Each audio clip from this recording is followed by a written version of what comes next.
fait au Japon après s'être cassé la jambe, le pilote Marc VDS est convaincu qu'il sera en mesure de reprendre la compétition cette semaine.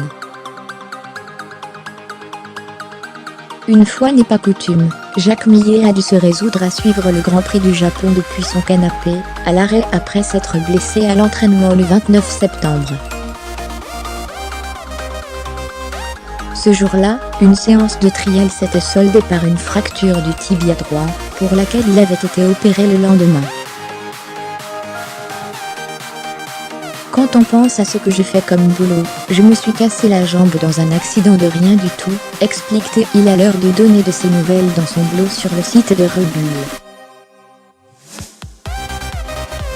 J'étais avec Maverick Vinales, Alex Rins et Fabio Quartararo, on faisait du trial en Andorre, et j'ai posé le pied droit au sol, parce que la roue avant s'est dérobée sur de l'herbe, en descente, comme j'ai déjà pu le faire un million de fois auparavant.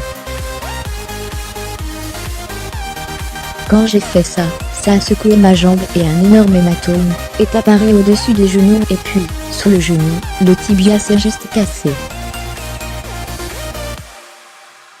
2 semaines seulement s'étant écoulées, lorsque le Motog a pris ses quartiers sur le Touring MotoGP. Il était alors inenvisageable qu'il soit en piste. Être à la maison, chez mes parents à Townsville, alors que la course se déroulait au Japon, c'était vraiment bizarre.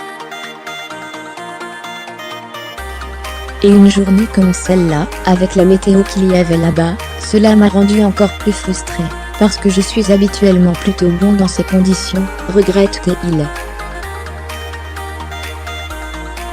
Malgré la frustration d'avoir manqué cette course, Jacques Millet assure que son absence ne se prolongera pas, et qu'il sera prêt à reprendre la compétition le week-end prochain à Phillip Island, pour son Grand Prix national.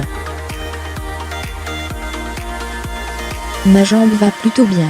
Je dirais qu'elle est presque à 100%, se félicite le pilote Marc VDS, qui a pu recommencer à pédaler sur un vélo de biking. J'ai fait pas mal de physio pour faire désenfler la jambe. Le vélo c'était bien, parce que l'impact est faible, et cela fait travailler sur le mouvement, pour que la jambe recommence à travailler correctement. J'ai accompli de gros progrès au cours de la semaine passée, et je pourrais aller courir dès maintenant, si j'en avais besoin.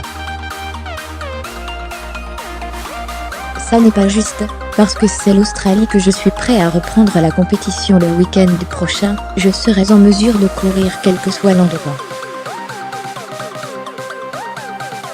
C'est un bonus de revenir sur ma courir à domicile, bien sûr, mais ça n'est pas, comme si je revenais uniquement, parce que c'est Phillip Island. Je serai prêt, promet Jacques Millet, qui devra cependant passer le contrôle médical obligatoire jeudi, avant d'être assuré de pouvoir prendre la piste vendredi pour les premiers essais libres. 3 semaines se seront alors écoulées depuis le jour où il s'est blessé. Le pilote australien va désormais devoir apprendre à vivre avec les conséquences de cette blessure, sachant qu'il ne pourra pas être libéré rapidement de la plaque et des 1000 vis qui étaient posées pour fixer la fracture.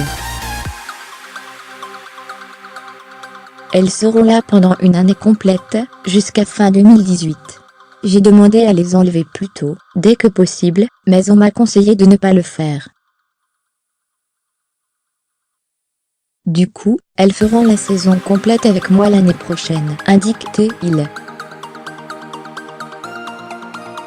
En marge du Grand Prix du Japon, Michael Bartolomei, ton manager Marc VDS, a fait part de sa déception de ne pas avoir Jacques Millet au sein de l'équipe, pour entamer cette tournée extra-européenne, sur laquelle il espérait de bons résultats de sa part.